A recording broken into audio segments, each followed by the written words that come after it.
شوربة حب اللحم، بسويها شوربة حب حمراء. هنا حطيت بصل اقلبه وحطيت معاه بهارات صحيحة. البهارات هيل، فلفل اسود، وورق الغار.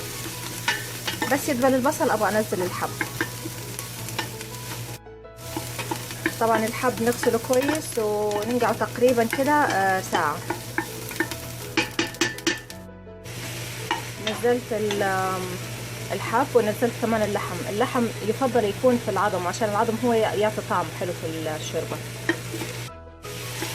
وحطيت كمان مكعبات صغيرة من اللحم زي لسان العصفور كده، قطعتها شوية أكبر من لسان العصفور.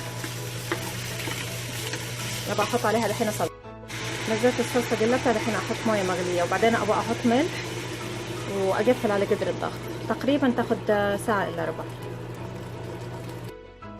ملحت وغطيت القدر من يبدأ يصفر بخليه 45 دقيقة إن شاء الله. مرت ساعة إلا ربع على الشوربة. فكيت الغطاء. هنا حطيت توم صحيح وبخليها تغلي تقريبا ثلث ساعة.